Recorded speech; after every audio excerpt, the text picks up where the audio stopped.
સુરેન્દ્રનગરના ખેરવાથી એક મહત્વપૂર્ણ સમાચાર સામે આવી રહ્યા છે, તેને લઈને વાત કરવામાં આવે તો સુરેન્દ્રનગરના ખેરવાના ઉપસરપંચને સસ્પેન્ડ કરવામાં આવ્યા છે અને ત્યારબાદની વાત કરવામાં આવે તો હવે ગેરકાયદેસર દબાણ હટાવવાની કામગીરી પણ હાથ ધરાઈ છે। ઉપસરપંચ ઇનાયત ખાન મલેકને પણ સસ્પેન્ડ કરવામાં આવી રહ્યા છે। જમીનમાં ગેરકાયદેસર દબાણ કર્યા હોવાની વાત સામે આવી હતી અને જેને લઈને પગલાં લેવામાં આવ્યા છે। સુરેન્દ્રનગરના ખેરવા ગામમાં ગેરકાયદેસર દબાણ મામલે ડીડીઓ દ્વારા મોટી કાર્યવાહી કરાતા ઉપસરપંચ ઇનાયત ખાન મલેકને સસ્પેન્ડ કરવાની કાર્યવાહી કરવામાં આવી છે। સરકારી જમીન ઉપર ત્રણ વખત દબાણ કરવા બદલ સસ્પેન્શન બાદ હવે તે ગેરકાયદેસર બાંધકામ તોડવાની કવાયત પણ હાથ ધરવામાં આવી છે।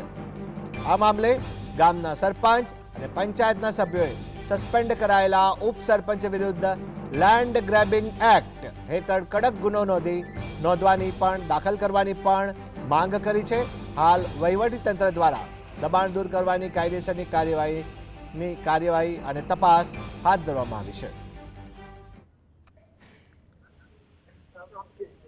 વધુ જાણકારી માટે ફોનલાઈન પર જોડાય છે સંવાદદાતા ફઝલ। જી ફઝલ, જણાવશો ખેરવા ગામમાં હવે ઉપસરપંચને સસ્પેન્ડ કરવાની કામગીરી કરાઈ, ત્યારબાદ ગેરકાયદેસર બાંધકામ તોડી પાડવાની કવાયત, શું છે વધુ જાણકારી? ખાસ કરીને પાટડી તાલુકાના ખેરવા ગામના ઉપસરપંચને સુરેન્દ્રનગર જિલ્લા વિકાસ દ્વારા સસ્પેન્ડ કરવામાં આવ્યા છે। ખેરવા ગામ ઉપસરપંચ તરીકે ફરજ બજાવતા ઇનાયત ખાન મલેકને તમામ હોદ્દાઓ ઉપરથી દૂર કરી અને કાર્યવાહી છે તે શરૂ કરવામાં આવી છે। ઉપસરપંચના હોદ્દાની રૂહે જે ઇનાયત ખાન છે તેના દ્વારા જે ગામ છે ત્યાં ગેરકાયદેસર સરકારી જમીનો ઉપર બાંધકામો કરવામાં આવતા હતા, ત્યારે આ બાબતની ફરિયાદો સરપંચ સહિતના ગ્રામ પંચાયતના સભ્યો દ્વારા સુરેન્દ્રનગર જિલ્લા વિકાસ અધિકારીને કરવામાં આવી હતી।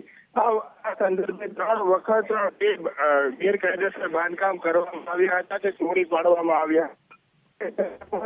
ઉપસરપંચની દાદાગીરી સામે આવી હતી અને જ્યાં બાંધકામ તોડે ત્યાં બીજી વખત બાંધકામ કરી નાખવામાં આવતા હોવાનું સામે આવ્યા બાદ સુરેન્દ્રનગર જિલ્લા વિકાસ અધિકારી દ્વારા તેને સસ્પેન્ડ કરવામાં આવ્યા છે અને હવે જે જમીનો ઉપર દબાણો હટાવાયા હતા ત્યાં ફરી દબાણો કરવામાં આવ્યા છે તે તોડી પાડવાની કવાયત પણ આજથી શરૂ કરવામાં આવી છે।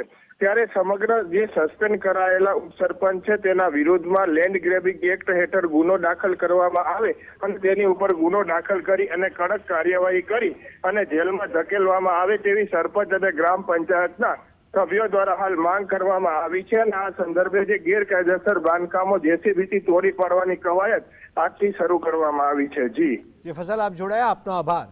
તો ખેરવા ગામે ડિમોલેશનની કામગીરી હાથ ધરાઈ છે।